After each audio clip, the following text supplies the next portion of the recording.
Shalom everybody, welcome to the Israel Brief, brought to you as always by Lay of the Land and hosted by me, Rolene Marks. Now before we get into those top stories, which we bring you every Monday to Thursday right here, I will be speaking at Limud in Helsinki over the weekend. So the next two Israel briefs might look slightly different and may come to you at different times. And I promise you, I will do my utmost to make sure that you don't miss out on those top stories. But let's take a look at the big story that is dominating global headlines. And that is news that a reporter for the network Al Jazeera has been killed. So this is what we do know, because the facts are important.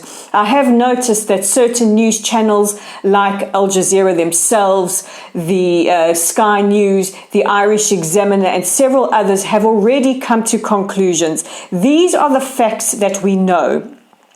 There was heavy clashes between Palestinian gunmen and the IDF as the IDF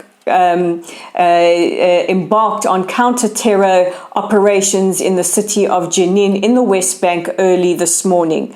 Now, Jenin has become a hotspot of incitement and terror activity. In fact, the Palestinian Authority, under whose remit it fits, has actually lost control there. And as we mentioned just a couple of days ago, the IDF are considering military operations both in Gaza and in Jenin because of the recent wave of terror attacks that has seen the loss of 19 lives, including 17 Israelis and 2 Ukrainian nationals. Now, this is what we know, and this is as per the footage that we have received. We don't know yet who is responsible for the bullet that killed Shirin. What we do know is that there is footage available, and there is footage of Palestinian gunmen shooting without looking necessarily at who they were shooting at. You do hear a voice saying, "We've hit an IDF officer."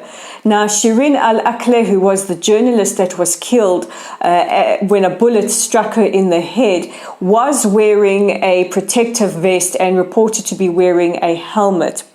Now, the IDF have said it's too early to know who was responsible, but it is likely that the bullet came from Palestinian gunmen because no IDF officer or soldier was reported hit.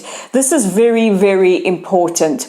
Now, Israel has offered a joint investigation with the Palestinians, which the Palestinians have to date refused. As this broadcast is being recorded, a coroner in the Palestinian territories is conducting an autopsy. There were reports earlier today that the Palestinians had refused an autopsy. This is currently underway. Defense Minister Benny Gantz has also commented on this, saying that it's too early to draw conclusions, but it is likely, given the footage that we have seen, that the bullet came from the Palestinians.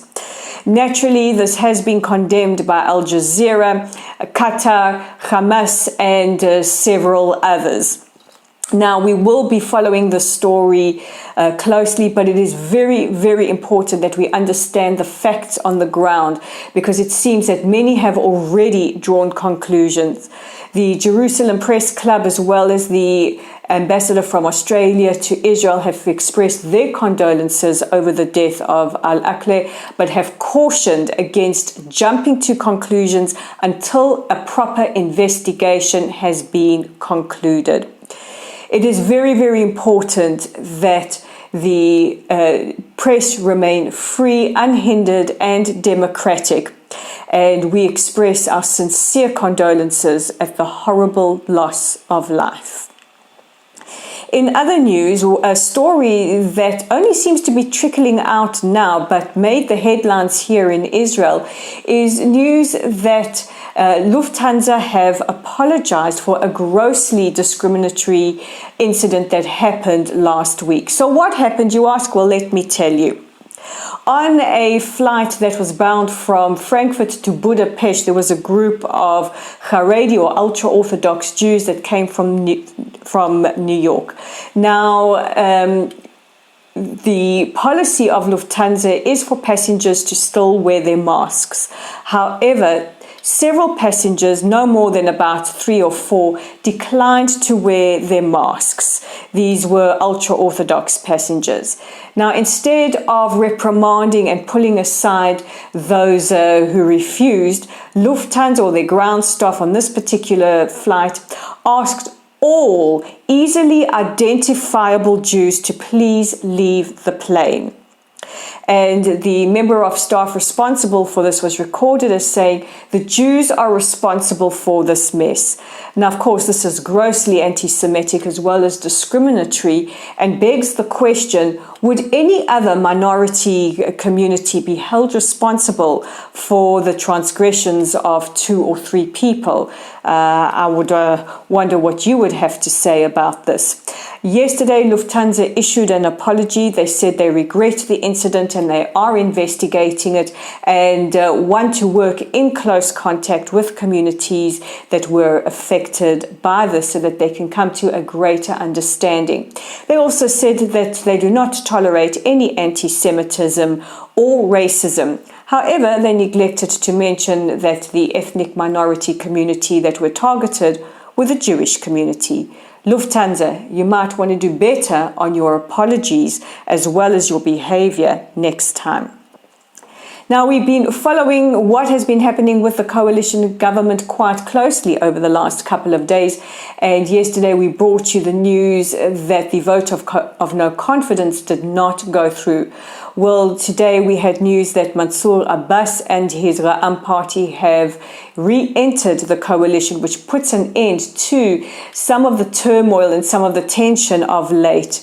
It has also been made public that the Likud have withdrawn their vote of no confidence, knowing, or rather dissolving the Knesset or government, knowing that they would not be getting the requisite votes. So hopefully this is an end to all the coalition government turmoil and the Knesset can get on with the important duty of governing the country and also dealing with the current situations that we find ourselves dealing with.